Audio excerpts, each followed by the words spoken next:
Mana kamano madhi nyimeno en wuoth makoro jolweny ma pacho ka kowo ringre Mwai Kibaki e kanyo midhi kane kar yweyo mare mogik, ma bende iwachonwa ni ok bor ahinya gi approved grounds kama chenro ma kama ne timore, kendo ma en thuolo makende makoro jopiny bende onyisi ni mondo kik luw bang' jolweny madhi kuno, ni mar familia kende man machiegni kode ma bende ne opuodhi, kata mana jofwamb weche okonegi ni mano duoknegi erokamano kuom mago magisetimo chakre ne Kibaki wit ngimane nyaka sani, nyaka koro chopo kama koro idhi kowe kar yweyo mare mogik.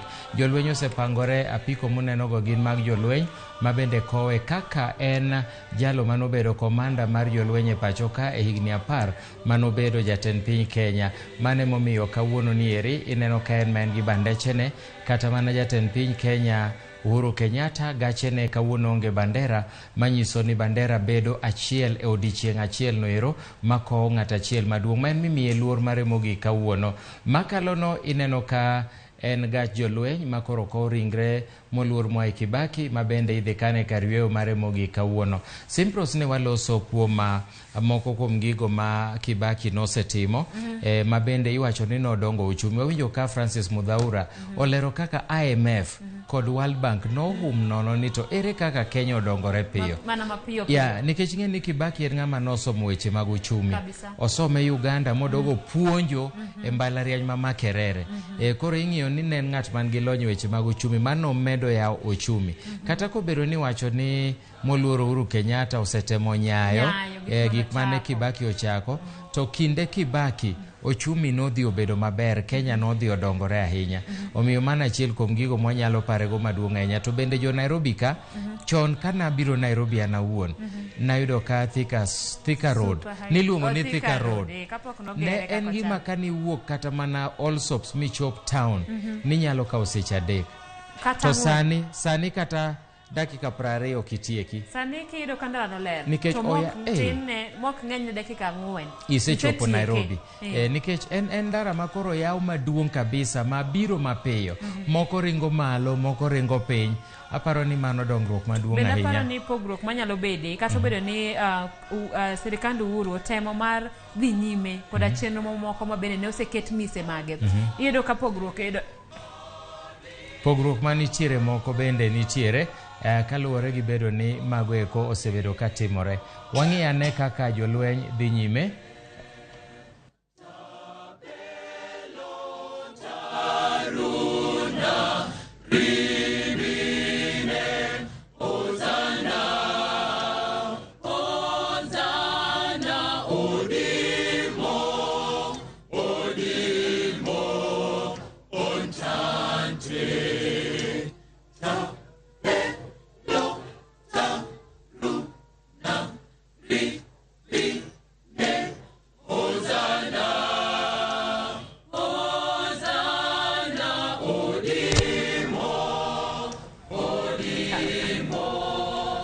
mana ka wadhi nyime, atemo wacho ni pogruok manyalo bede en ni kata bedo ni tend sirikal masani e bwo sirikand Uhuru Kenyatta. Iyudo ka kata wang' apaya ma bende koro sani igeno ni biro yaw saa mano ma expressway ma ochomo airport. Iyudo ka kipimo bei mogergo wang' apaya no gi mano manogergo Thika Super Highway, tiyudo ka Thika Super Highway noger kod omenda moromore kode. To e kinde giyudo ka barabara kata chenro moro mar dongruok olosi, tiyudo ka omenda moti godo nitiere malo saidi. Manyiso ni wakawo hola to samoro duoko nyalo tamwa nikech bende ok oti kode yo makare. Taparo ni moluor Uhuru Kenyatta be noparo rieko moro. Ing'e ni thoth gik moko nogole lwet ji giwegi, to dhi okete lwet jolweny. Tiyudo ni ka jolweny oloso gimoro, tiyudo ka gitiyo gi garama mapiny mokalo. Ineno kata Kenya Meat Commission ne en Uhuru dogo fwenyo gini bang'e ni kare nitiere jomibadhi moko mayako Kenya. Emomiyo kawo gik mathoth dhi okete bad migawo malo maka koro jolweny oloso gimoro tiyudo koti gi pesa matin. Ka jolweny oloso to kokete lwet ji giwegi joma nie sirikal e bwo Uhuru kama, tiyudo ka jogo tiyo gi pesa mang'eny. Manyiso ni mano fwenyore bang'e. Odogo fwenyo bang'e. Ka koro Kenya osehinyore. Dong' inyalo paro ni Uhuru nowacho ni omenda malal pile ka pile nyalo romo siling bilion 2 ma ji kwalo pile ka pile. Koro mana achiel kuom yore Uhuru notemo dino go mibadhi koketo gigi e lwet jolweny. Kata mana Nairobi Metropolitan Services nodhi okete lwet jolweny. koro iyudo ni gik mani nyalo los gi pesa mang'eny sani koro iloso gi pesa matin. Gik machalo Kenya Meat Commission sani koro nyalo yudo ohala mopogore gi kaka ne nitiere kinde mokalo. Mak mana ni koro watemo ng'iyane ni to wa compare kinde Kibaki adier kata Mudhaura wacho ni Ouru nokawo telo ni kotemo nyayo gik mane Kibaki oloso. Mak mana ni kinde Kibaki betne gigi otimore e yo moro manyangafu kendo maonge mibadhi mang'eny. Nikech aparo nitiere rieko moro mana kaka isewacho ni achiel kuom gi en ni koket telo e bwo jolweny to samoro gineno ni chenro tim mana kod omenda mana onego bed ni tiyo godo. To e kinde miwacho ni wang' apaya ni idwa ger koda sirikal mar kaunti machalo kama kata koda sirikal maduong' tipogo omenda ne oganda tiyudo ka samoro nitie jotelo matiyo kode marach. Nikech iyudo ni kata obedo ni koro dongruok Uhuru osetemo weche mag somo, e weche mag gero wang' apeyni, e weche mag gero udi, tiyudo ka inyruok dong ne jopiny. Ni marido ka omenda mathoth kata hola mikawo oko kar mondo bi okony oganda e yo makare, tiyudo ka isoyo fuk ji giwegi. Koro yudo ka jopiny dong koda gowi mar hola mane ok okonyogi. Koro kata sani nyocha kanche watimo weche mag ohala, wayudo ni China sani ogo break chiwo hola ne Kenya. Ma piny Japan ema sani koro chiwo pesa mang'eny molo China. Mangeche ni China neno ni Kenya ok duok pesa ne yo makare. To seche moko bende gidwaro ni mondo gibi mondo gikaw gik machalo kaka dhwath ma Mombasa gin ma mondo gitae mondo giyud kaka gichulo godo hola. Ting'e ni mano kotimore nyalo bedo midhiero maduong' ne Kenya. Jogo nyalo donjo ma gichak tayo Kenya e yor agoko. Giwacho ni wachulo gopwa. Mano ero en gima ok onego bed ni timore kaluwore gi pacha. Koro wadok wang'iyane ni to gin yore mage minyalo chier godo uchumi ka koro ng'ama chielo ka olo. Nyicho wawinjo kama Oluor Raila Odinga wacho niya, wadoga ne Tanzania kane Magufuli odonjo, Magufuli nodino yore mag mibadhi mogera peini ochier e Tanzania ma onge hola mohol kowuok oko. Ma e gima ne Oluor Raila Odinga wacho ni kapo noyudo thuolo mar bedo jatend piny Kenya, obutiyo gi Magufuli style, ong'eyo kuonde ma pesa wuokie mikwalo. Koro kodino gi to pesa duto manie Kenya kata wach gik machalo kaka minerals, dhahabu, gimora mora manyalo bedo ni nitie Kenya. Kapo ni nyalo din ma pesa ni bed ma jo Kenya, gik mang'eny nyalo tim ma ok ohol pesa. Ing'e ni holo pesa ni thoro duoko ji chien. Odongo lakini chulo bedo matek. Nikech chutho ka ng'iyo adier weche ma owachi chakre ne Kibaki wit ngimane. To iyudo ka gin gik mabeyo. Gin gik mabende oganda gombo niya. Kadipo ni chenro machalo kamano sechakoro, ere kuma koth nochako gowa? Ang'o momiyo wadok chien e weche machalo kamagi? King'iyo kata manyiso ni Kibaki noketo ne ng'ata maditel bang'e. Mise makare maka ichung ne chungo ochumi iluweyo makare. Mudhaura wacho wach mar keto kata wach nero mar somo ok nochiwo to wacho nada chulo ne ji school fees to nochano ka school mar primary to noketo ni mondo ji som nono. Mano okang' mokwongo ma samoro janyuol onge pesa to nyathi nitiere to mage higni aboro mokwongo mag ngima nyathi noketo mondo bed nono. Kae to bang'e to yaw skunde go eko mag day secondary school ma bende omenda mare ni chulo atamalo mamoko kod piny owacho. Mang'iso ni pod ne janyuol nigi thuolo mar neno ni nyathi odhi nyime. Ai to fwenyo ni nitie nyithindo moko makalo to samoro ok nyal dhi e mbalariany. To nitiere ginyalo somo tij lwedo. Oyawo TVET. Kopogore gi mano mbalariany ne tin ochako chenro mar double intake. Manyiso ni kawo nyithindo mang'eny kopim koda kaka ni kawo chien, ni kawo nyadiriyo. Mang'iso ni king'iyo ma aneno ni en chenro makare. Maga dipo ni jatelo mora ne dwa kelo lokruok to ne dhi nyime koda chenro machalo kamano. Aparo ni mano en okang' makare nikech ineno kaka nowachi bende kinde moko nitiere mane nitie backlog mar jogo mano nego bed ni donje mbalariany. Ngeche ni tieko klas 12 tirito higni 2 eki dhi university. Sani ting'e ni kata joma nyo tieko onego bed ni by dwe mar 6 giseng'e kuonde ma gidhiye. Koro okotie kata higa achiel. Mano en step, mano en okang' achiel mogo mbele. To bende kichaki ng'iyo weche mamoko machalo kaka mag dongruok. Sani kaka mag TVET oyawo thuolo mag tije. Kinde duto jotelo puonj nyiso ji niya wabro chuogo thuolo mag tije. To par niya sami dhi somo tiji mar lwedo mibedo empowered, koro inyalo yudo kata tools magi. Inyalo chako tiji mindik jomoko e tich ngeche ni chuogo thuolo mat in rieko miago cha iyawo tiji iwuon to jomoko bende ndiko tiyo ka. Nikech mane dier sani eri ok ochuno ni nyaka idhi misom mbalariany mindik ni imanyo tich ma ng'ato kawie tije. Ka in ng'at morwako gino miero, tini neno kata ka mbui ji ndikore tich. Ka in jalno manohero ni iero weche gi eki mag fuambo. Nitiere kaka in yudo thuolo mang'eny kowuok e mbui manyiso ni kidhi kamoro ma koro isomo gimoro gi lweti, isomo tiyo gi kamera, isomo koro inyiso mana ng'ato ni ka nyiewo kamera to wan asemiyora tich. Dongine ka koro kata sani nitie gimoro ni wananchi reporting. Wananchi reporting ni en chenro makende mantiere Citizen Digital ma kiyudo sigana moro motimore kamoro mikaw miketo kanyo to tigo ni yawa gini to unique ichuli. Koro kinyalo kawo tijni kendi pile ka pile tiyudo gima lich manyien mane Citizen okoyudo kata Ramogi okoyudo tikete wananchi reporting. Mano en tich isichu indikori kendi. E gima miyo wacho ni onge okapar ka nitiere chenro moingo mane oketi koda Kibaki nikech ka ng'ato kanitiere kaka ng'ato nyalo keto chenro machalo kamano tiyudo ka en chenro mabiro kelo lokruok. Gimoro ma bende Mudhaura ne owacho ne en wach mar tero teko sitima e gwenge. Ingeni kuom thuolo malach sitima ne yudo mana e bombe. To ka koro tend Kibaki ne okelo chenro mane oneno ni gwenge ne opog teko mar sitima. Nikech wang'eyo ni dongruok ikelo koda teko sitima. Nitiere masine matiyo mana gi sitima. Nitiere ka sitima nitiere skul tiyudo ka bende weche mag somo bende dhi nyime. Manyiso ni Kibaki e kindene mar telo ne ong'iyo uchumi kuma lach. Ne ong'iyo yore duto mag neno ni uchumi odongore e yonero malach. Bende Prime Minister man Raila Odinga machon bende olero tende koda Kibaki. Wang'eyo ni no en go kang' maduong' ahinya kata thuolo mathoth e ngima kod tend Kibaki.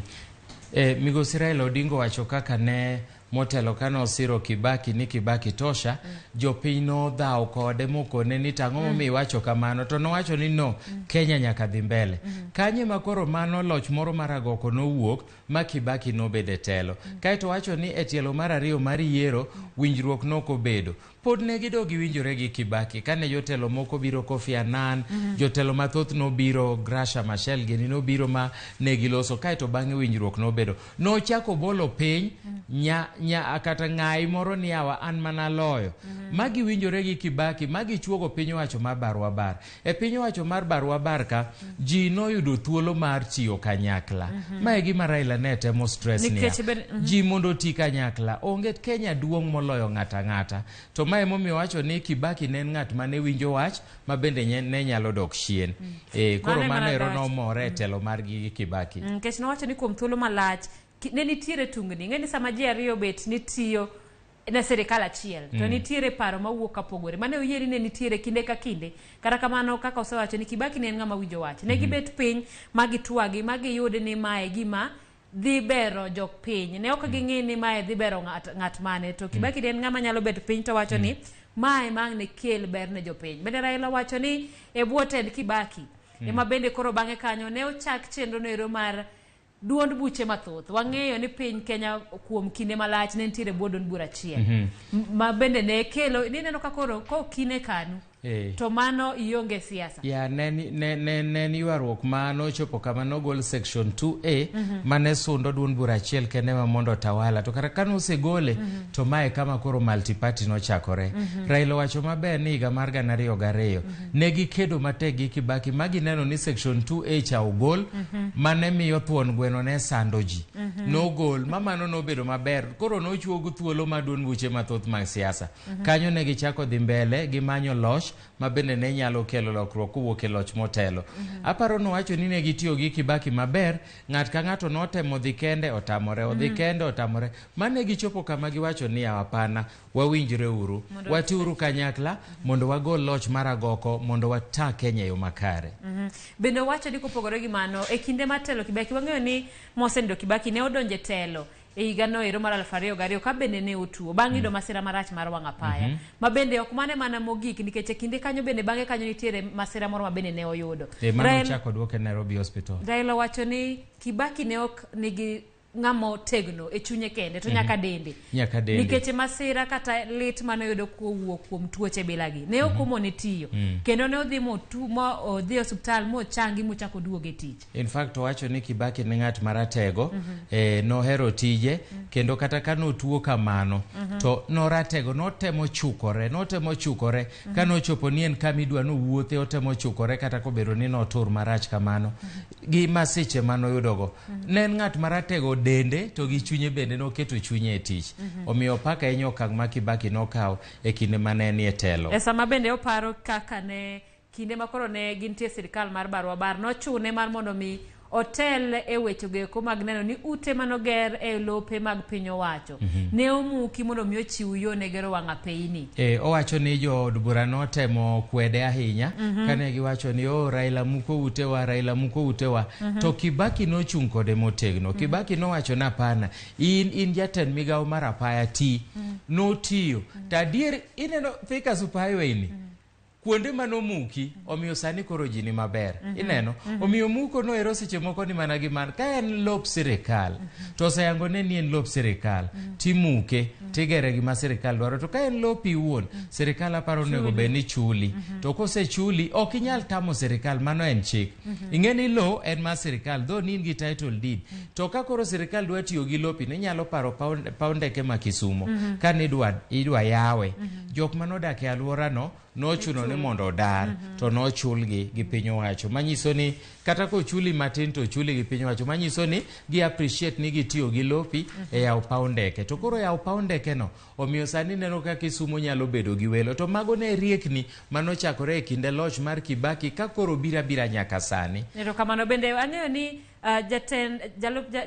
jatend piny masani William Ruto bendo yuago Kibaki bedo ni en bende otie buoye bedo ni en jalo ma bende ne gitiyogo e machiegni ka bende ong'iyo thuolo ma bende Kibaki ne ochiwo ne oganda nyaka rowere ka bende wach maduong' bende Ruto sik ka wacho nyaka ne wachak yuago Kibaki en ni jalno mabiro bedo jatend piny mar abich nyaka koro oneni odhi nyime koda okenge mane oseketi mar kelo dongruok e weche mag uchumi e weche mag chiwo thuolo. Aneno ka moluor William Ruto ne temo wacho ni kane en jatend migawo mar pur mane piny owacho mar Barwa mano nomiye telo mar migawo mar pur ne kinde no emane fertilizer no chope siling 5,000 ogunia mar kilo 50 kama koro chope sani mosekalo ni to no dhir Kibaki mokone ni jopur hinyore to kane gidhir Kibaki no yie moduok fertilizer siling 2,500 mangeche no wacho ni nengo mar fertilizer moduok piny no chakore gi loch mar Kibaki mangeche ni Kibaki no neno ruma ne jopur mano koro ngima di no ridore mokalo para ne higni go ka koro ne fertilizer en siling 5,000 to sani di koro en adi dong di koro en 10,000 gi wiye mangeche niya telo mar Kibaki no neno ruma ne jopiny to moloyo jopur ingeni sama jopur okwa puro bro chuno ni wawaro mwandu kowuok e pinje maoko kendo bro bedo nengo matek mokalo ingeni ngima bro ridore ne jopiny already kata sani ngima oseridore maka ok wanyal yudo cham molose pachoka to bro bedo matek mokalo kwa waro gimoro amora kowuok oko mano nyiso ni wan bende onge mwandu mwanyalo golo ka kwa tere pinje maloka omiyo rieko ma Kibaki nokelo no dhi okonyo Kenya to dhi nyime nyaka sani. Nyakora Ramogi Juang bende mana piche mineno mago pichni mag jolweny wang'eyo ni kopo mogik mar moseneno Mwai Kibaki dhi nyime e kaunti no ma Nyeri kata kamane kinde gi to koro en thuolo mowene anyuola kachiel koda jogo eko mane ni machiegni kod Kibaki ka bende kowe e kar iko mare mogik ka chenro duto mag nyasi mag kowo moseneno Kibaki rumo odiochieng' ma kawuono Nyeri bende pod mana wantiere weche mag Ruto owacho ni kinde no ero bende ma weche mag boda Kibaki no duok chien osuru me igolo sama ng'ato koro dwa nyiewo apiko kata no duok chien obedo zero rated onge osuru mar mwandu mag loso boda mikelo ka koro ngeche ni ji ne nyalo ng'iewo boda to sama ji ne nyalo ng'iewo boda no koro ne bedo tich mayot nengo ne ni piny to wacho ni boda sani ondiko jo Kenya moingo 1.4 kiwacho adiera boda okelo lokruok nikech ing'eyo ni tinde ji tiyo koda chenro mag nyiewo mwandu e mbui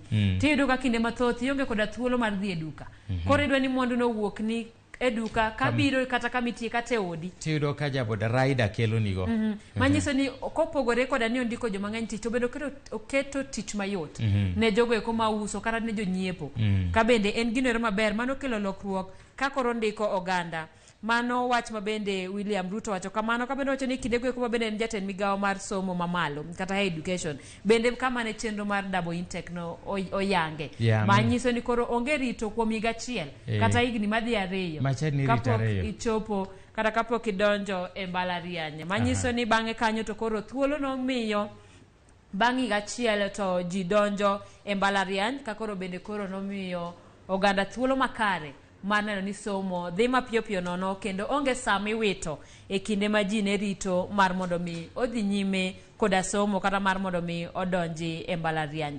Bende Ruto wacho ni ne gin machiegni gi Kibaki koro kopogore koda tije manotimo owacho ni kinde mane gin gi kes en koda jatend piny masani Uhuru Kenyatta e doho no ero mar ICC Kibaki nochung'negi kaka wuongi manyiso ni kinde no to koro ne en gi Kibaki kaka anyuola ma opogore koda telo mane ne kinde mokalo ka bende yuago Kibaki ni ne ochiwo ranyisi ma ka dipo ni jatend piny moro amora nyalo kawo to lokruok nyalo bedo maber e pacho kaeri ka bende wacho ni sani jatend piny Kenya mar abich nigi thuolo mar gero mise kata mar nyayo mise mane oket koda Kibaki kendo mar kawo ranyisi ma Kibaki noketo ya mana kamano nyakwara Ramogi pod piche muneno go gin piche mag jolweny ma koro kawo ko e kar yweyo mare mogika kama idhi kane ringre moluor Mwai Kibaki par ni en nyasi ma bende timore e kaunti ma Nyeri e gwenge ma Othaya ma bende en e par moluor Mwai Kibaki ma bende kawuono ni eri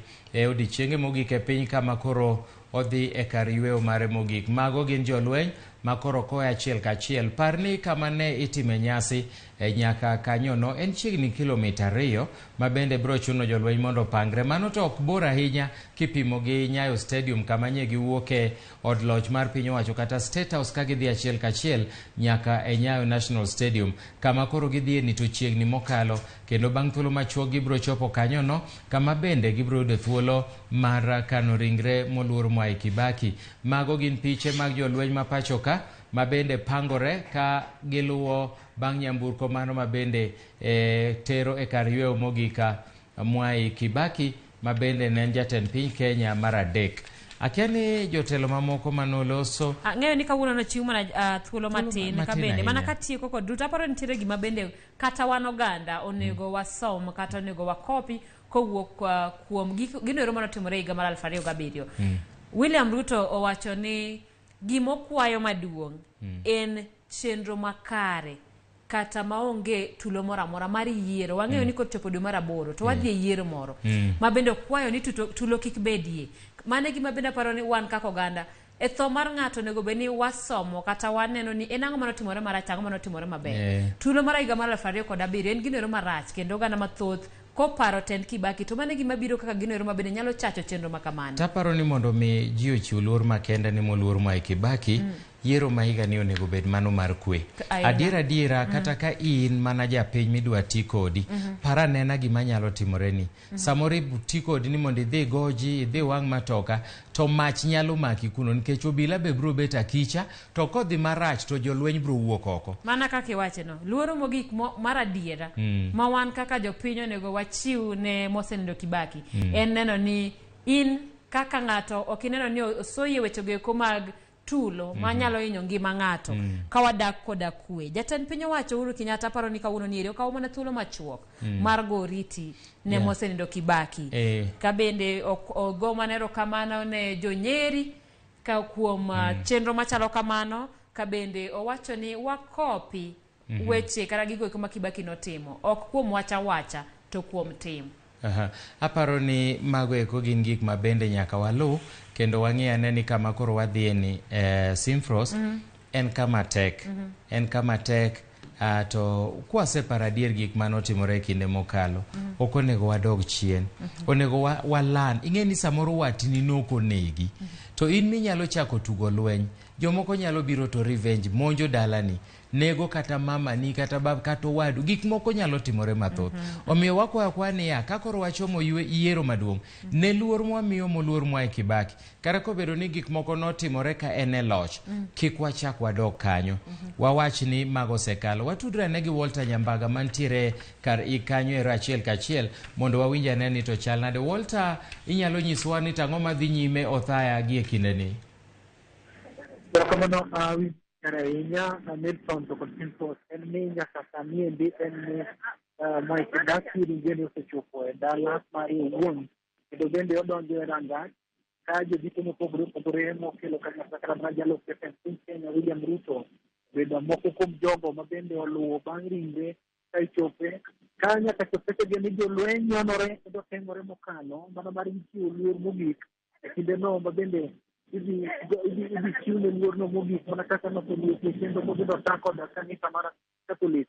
Aneno kanyo ka jadolo mosebedo kata chenro niendi Anthony Muhuria bende orwako kande mare mag dolo ka jolweny kalo ka indika ka ginyono lo kendo bende giting' mokalo kendo magiko mane jatend piny mar adek Mwai Kibaki mane obedo namba adek e lai kaka joriedo kata bedo luwe mana machiegni kod nyithinde ma bende en Jimmy Kibaki to kod mamoko e kido mar gari mar Prado kaachiel kod jodito mopogore opogore kata moja jatend piny bende gima koro chalo ni dwa ni mondo odonj kaendi kaluwore gi kit kaka lai mar jodito mowinjo bende donje to gi mane mowinjo bende ok donje osebedo e kinde ni endi jolweny koro chalo ka gima nyaka chopetegi donjo kendo biro yudo thuolo makende mano mar rieyo bedegi ka bende gigoyo salut mong'ith. Pok mano wabiro bedo koda mecho bonde 19 kalapapla mag jolweny kata ndeke mag jolweny biro bende goyo salut kadok korka lwetgi ma korka cham kaluwore ni kaka chik mar jobet. Milton Ochieng osebedo odiochieng' mabet ka elabora malich mokalo ka koro gikone ni en nyaka chepseche bendi en sa 14:46 mana kaka ne walieko ni kendo ni endi biro gweng' ng'wech. Bet king'eyo ni familia mar mosenindo Mwai Kibaki ne okwayo yo makende ahinya ni nitiere kama kochopo to gin owuon ema biro gikawo ringre ne mondo mi gichopi e bur moselosi rang'iny mowinjore kendo bende gibo neno ni kendo ni odong' mano ma odong' ma obedo mopandi kaluwore gi kaka dwaro margi. Ineno kata motelo ka nitie jodito mag siasa mane okwani mondo kik miel siasa kaluwore gi kit luor makende ma osebedo ka gikwayo molich mokalo motenore kod weche mago ma jatelo ma osenindo Mwai Kibaki ne orito lieko kendo ni endi igeno ni koro biro ng'wech mak mana ni kaluwore gi kaka dwaro makende en ni thoth oganda mathoth ok nyalo yudo thuolo mondo mi odonji e pacho kaendi kaluwore gi kit kaka rita ojing' kendo ni tayo kod jolweny gi seche biendi kendo gin mago morwako kondo mopogore opogore mano makwar marachar kata mano miwacho ni maralum bende gimie mokalo kendo bende gineno ka jogo machal ka gima ong'eyo gima timo gi lony mar rieya emani e Pintos kaachiel koda Milton. En kendo nogo ma bende osekawo thuolo kod kinde e kinde ma oganda osebedo ka rito kendo dwa ni mondo one ni gikone jatend piny Kenya Mwai Kibaki koro gikow kendo bende ibiro chiwne luorno mogik e kindego mag yweyo. Jatend piny Kenya mar adek Mwai Kibaki ochopo e pare kendo bende kendo ni endi igeno ni koro idhi sa mana gi jodolo mabiro lamo ne alam mogik jodito manok kendo biro wuoyo ka thoth kendo duto koro dhi dong' anyuola kaachiel kod familia mare mondo mi koro bende gin bende gibedie kod chenrono mana ma aputh wach ma bende ilieko ni koro biro dong' e ot nikech kata mana jodio nowacho ni liel pek to kendo dong' ni wuon gie seche biendi ibiro ike kendo bende en bende ibiro mana ike bur moselosi mana machiegni kod manosenindo ma min ode Lucy Kibaki kendo ni endi ochako gweng' ng'wech mana tok kane gisewuok e alap mar tuke ma iluongo ni approved ground seche biendi koro chopo e pare mano ng'ala 100 kiwuok e paw tuke no endo. Tipo kaachiel koda Milton en lai mar abora kendo mar ariyo gi geche matiende gibet ka seche moko niang' manyalo picho kata makite e kindego mag donjo. Lweny oko osemiye osechiwo thuolo kata mar nyikni moko manyalo rocho arita ka koro arito ridi malich mokalo. Kendo ni endi ogeno ni kapok odeko to kata mana ikno bende biro mana gweng' ng'wech e kindego ma en jatend piny mar adek Mwai Kibaki ochopo e pare. jogweng' noyudo thuolo mar go tiklo gi seche giendi to kaluwore gi kaka rita chalo en mani koro gidong ging'ayo ng'utgi mana gi mokichore gi chien kaluwore gi kaka rita chalo kaendi Sintos kod Milton Ochieng'. Ne nitie luoro ni kamoro koth mosebedo ka chwe alworano ne nyalo kamoro biro rocho chenro mar kopo. Ineno ka chal mar kor lwasi ni nade? Chal mar kor lwasi osebedo ka ni kare, ne wan koda odiochieng' mana mong'ith, kendo bende kata mana Elio iwachoga ni koth jaketh ga chiro. Odiochieng' ma kawuono nyasi mar kowo mosenindo Mwai Kibaki koth ok ondeng' kata matin, kendo lwasi obedo makare. Ing'eyo mani kuonde kaka masawa mar piny Kenya kamaendi, to nono koth ochwe to nitie kaka chuodho moko nyalo bedo. Kata kamano, Ruoth Nyasaye omako kodhno endo kendo ok ondeng'. Kama en achiel kuom gino ma bende osebedo ka omedo mana rieyo e sigana malach e kindego, kata mana jodito mopogore opogore mosetelo ne piny Kenya kaendi, ahinya to mago kaka jotend piny, koth ok osebedo ka rocho chenro mag kinde kopo mag-gi. Ka wageno ni tok kapok odeko, to chenro mar bende iko nosenindo Mwai Kibaki nyalo geng'e ka seche giendi jolweny kaachiel kod jodito mopogore opogore matayo chenro ni endi biro chiwo gimiluongo ni order mondo mi chak muocho bunde e kor yamo mabiro dhi 19 e kindeno mabende wageno neno ka kalapapla mafuyore kendo go kapirapira ka irieyo salut e bat korachwich mana ka nasetelo mana ng'asilieko motelo biro dhi nyime Sintos koda Milton Ochieng'. Erokamano nya Walter, bende ang'eyo ni thuolo mar kopo mogik mar mosenindo Kibaki ne owene mana nyuola man machiegni koda moko kuom jotelo mana matin nono. Kapo ni iseneno jotelo mochopo kanyo, bende lieknwa ni to gin jotelo mamage ma bende osechopo e chenro mar kopo ma kamano? Jotelo moseyangore kendo jatende mane jalup jatend piny Kenya William Ruto, mano mosebedo thuolo mar donjo modong' oganda mamoko kata jotelo mamoko pod odong' pod nyaka chiw kendo rangi ka bende gin koda thuolo mar donjo. Kopo ni gionge go, gibiro chwado wigi mondo gibiro kino wigi kendo ka gidok ni odong' gino ma anyuola kod familia kende emomi thuolo mar donjo e seche giendi. Ne oyangore kata ne owacho ni chenro ni dhi chiw ne anyuola. Ataro mar chike kinde ka kinde imiyo thuolo jolweny mar mondo mi oting' sanduku moting'o mosenindo Kibaki, to nyoro no wacho ni nitiere thuolo mar anyuola mar mondo mi omigi thuolo mar ting'o sanduku moting'o Kibaki. Ang'o mosetimore to chenro ma kamano ne opuodhi motimore kamano? Ma en kaluwore kod Othaya makende mane chwal kod familia kendo bende kaluwore gi kit kaka chenro mag lweny obet bilo wach kasto giluwo ni nyaka koro giluwo mana dwaro nogo motenre kod kaka familia osebedo ka dwaro ni neno kata kamana jogo mane dwani mondo giluwe weche mag siasa nogone gi tok minda kendo giluwo mana dwaro nogo kotenre gi kod kit chenro mane oselo. Erokamano ahinya Walter Nyambaga, erokamano. Wabro medo tudore kodi mondo imed ketowa e ler e wi gigo madhi nyime kar kopo mar moluor Mwai Kibaki ma bende itimo kawuono. Mano ne Walter Nyambaga, achiel kachiel kowuok Othaya. Iwinjo kako onyisowa ni jolweny koro ogik chopo e kama koro gikowe ringre Mwai Kibaki, nikech nowachi ni en chenro ma koro itimo ganyuola, kendo ji mathoth mane ni e kama ne itime neno ok oyienegi chopo kanyo, mak mana jok mane ogwel.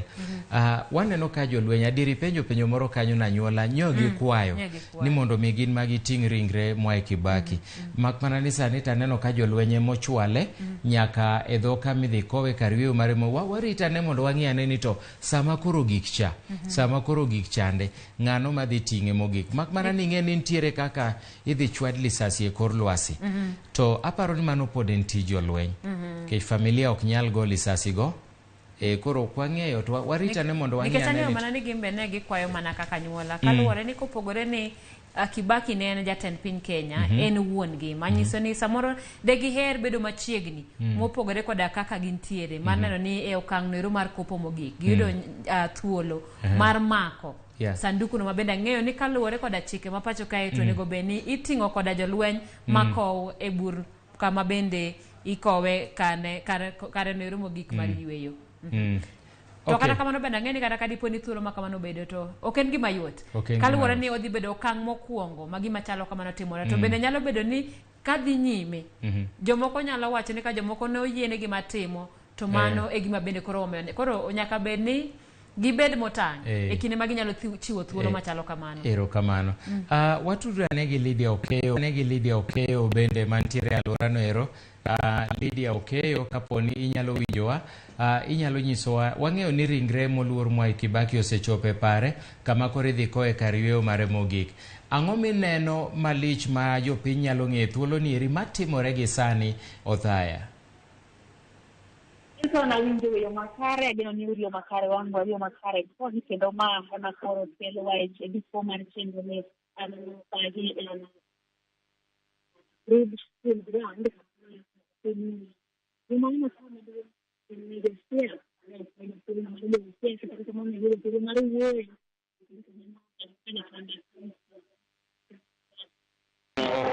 ok wanyal yudo Lydia makare kendo wabro ni mondo watudre kode bang'e.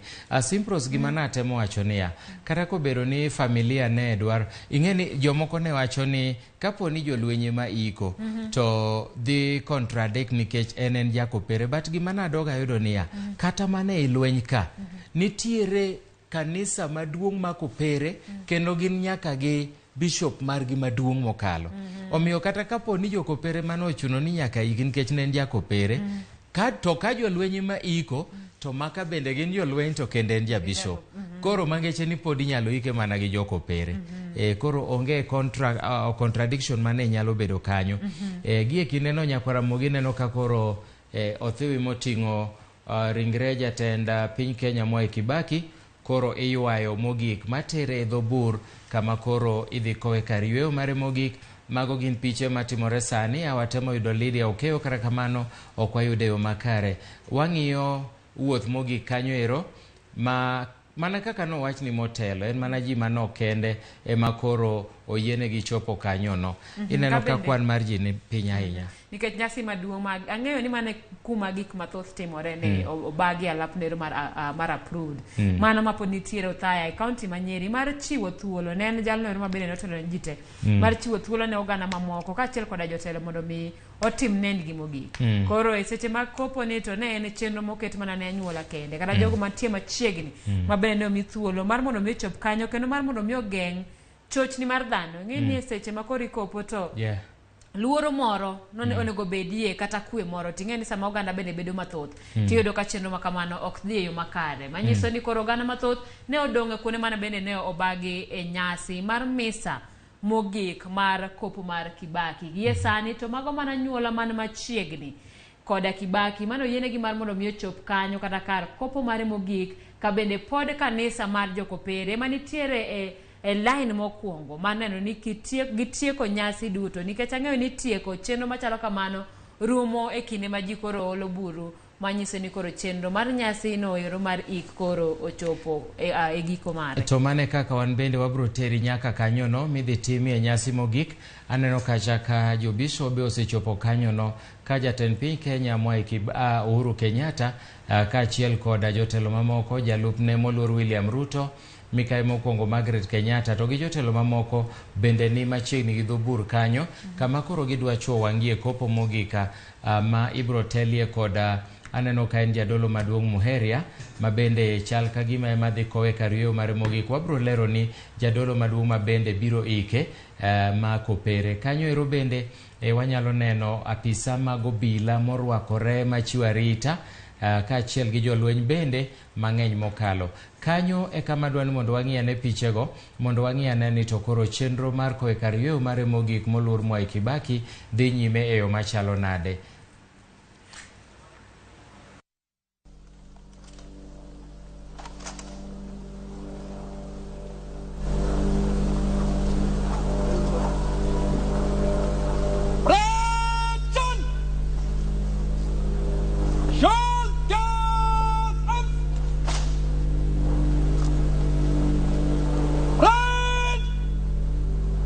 National salute! Please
Basi namwomba askofu aweze kubariki kaburi kisha tuweze kuendelea.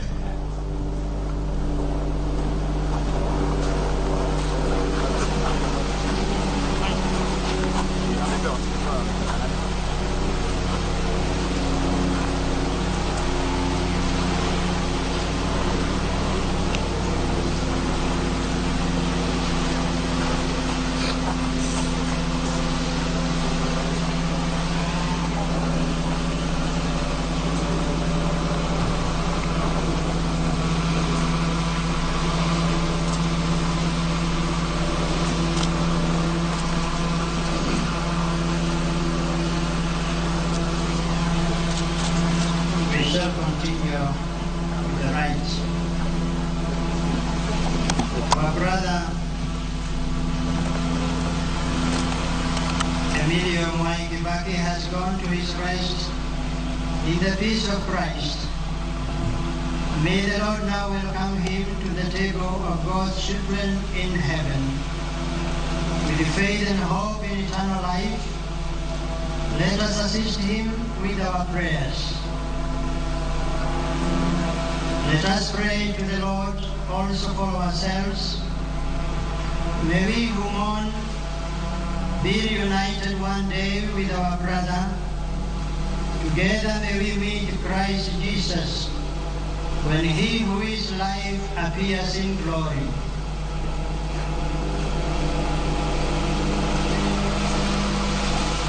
Lord Jesus Christ, by your own 3 days in the tomb, you hallowed the graves of all who believe in you, and so made the grave a sign of hope that promises resurrection, even as it claims our mortal bodies. Grant that our brother Mwai may sleep here in peace until you awaken him to glory, for you are the resurrection and the life. Then he will see you face to face, and in your light will see light, and know the splendor of God. For you live and reign forever and ever.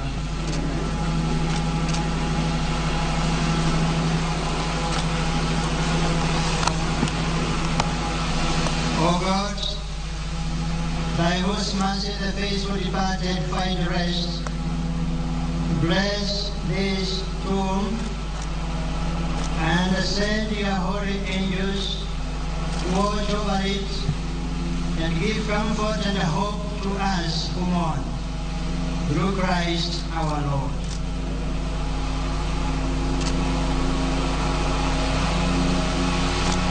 Our Father who art in heaven, hallowed be thy kingdom come, thy will be done as it is in heaven. Forgive us this day our daily bread, and forgive us our trespasses, as we forgive those who trespass against us. Lead us not into temptation, but deliver us from evil. Father, the Son, and the Holy Spirit, as it was in the beginning, is now, and ever shall be, world without end. Glory be to the Father, to the Son, and the Holy Spirit, as it was in the beginning, is now, and ever shall be, world without end. Glory be to the Father, to the Son, and the Holy Spirit, as it was in the beginning, is now, and ever shall be, world without end. Hail Mary, full of grace, the Lord is with you. Blessed are you among women, and blessed is the fruit of your Jesus. Holy Mary, Mother of God, pray for us sinners, now and at our death. Amen. Glory be to the Father, the Son, and the Holy Spirit, as it was in the beginning, is now, and ever shall be, world without end. Amen. Glory be to the Father, the Son, and the Holy Spirit, as it was in the beginning, is now, and ever shall be, world without end. Amen. Glory be to the Father, the Son, and the Holy Spirit, as it was in the beginning, is now, and ever shall be, world without end. Amen. Mwathani munekere kiuruko gitarigaga aroguka uhoro. Eternal rest grant to our dream, O Lord. May he rest in peace. Hail Mary, full of grace, Lord, we seek you. Blessed are you among women, and blessed the fruit of your Jesus. Holy Mary, Mother of God, pray for us sinners, now and at our death. Amen. Our Father, who art in heaven, hallowed be thy name. Thy kingdom come, thy will be done on earth as it in heaven.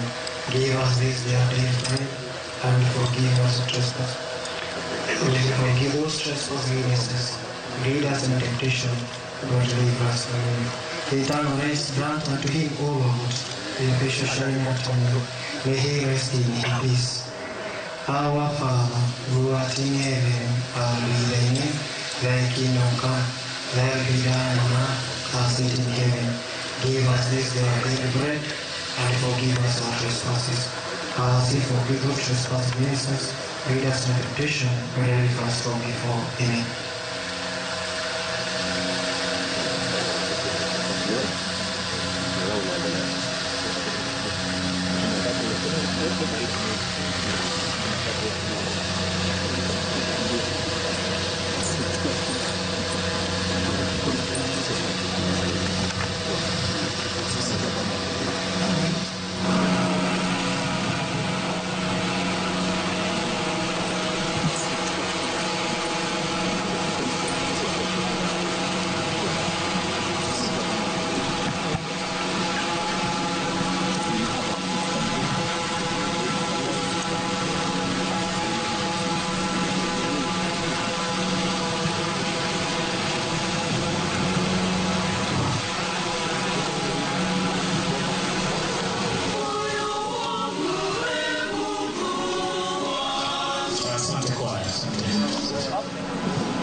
Kanisa, Mheshimiwa Rais na wale wote ambao wamefika kuweza kumpumzisha Rais wa 3 wa Jamhuri ya Kenya. Zinafuata sherehe za kijeshi,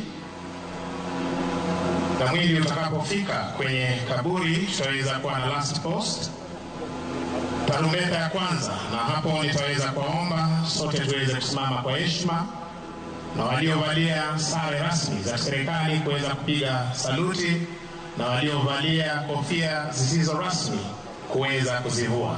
Kisha baada ya hapo tutapata wimbo wa taifa, wimbo ambao utaweza kuchezwa beti 3 zote. Baada ya hapo tutaweza kupata mizinga 19 kutoka kwa jeshi letu la wanamaji, ikiwa ni ishara ya heshima kwa aliyekuwa amiri jeshi mkuu kutoka kwa jeshi letu la wanamaji. Kisha baadaye tuweze kupata tamasha za ndege zetu za kivita kutoka kwa jeshi letu la wanaanga. Alafu tutaweza kupata dakika 2 za kuweza kuchamaza, kisha tupate tarumbeta ya mwisho katika lugha ya Kimombo, long reveille.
Kuja chini.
Kwa heshima naomba tusimame.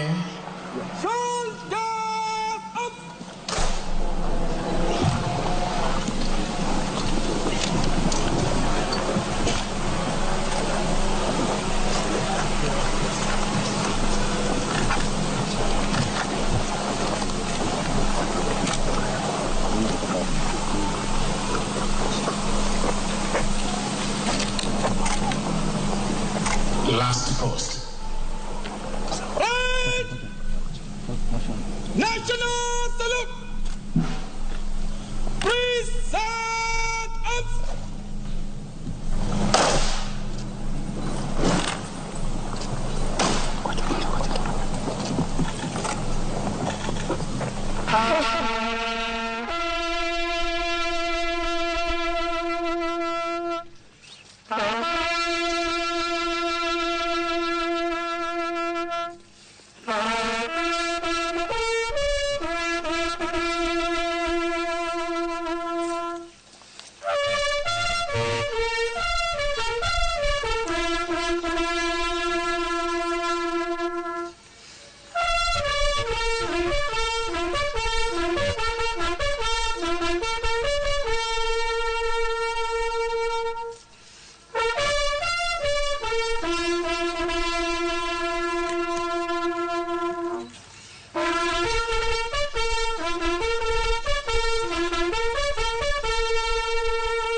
Mizinga 19 toka kwa jeshi letu la wanamaji.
tamasha ya ndege zetu za kivita.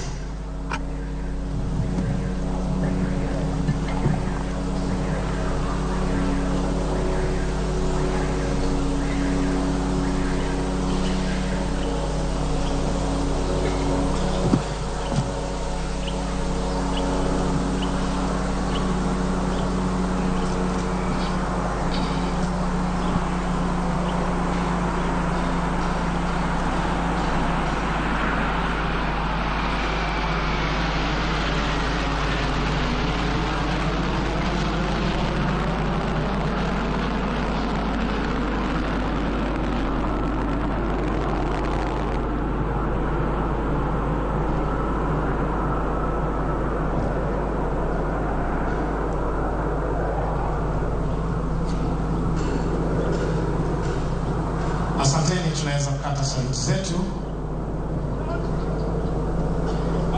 kisha tuweze kunyamaza kwa dakika 2, kipindi ambacho Brigedia Mwamburi ataweza kuongoza.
Asanteni, tuweze kupata long reveal, tarumbeta ya pili.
basi namwalika askofu mkuu aweze kuendelea.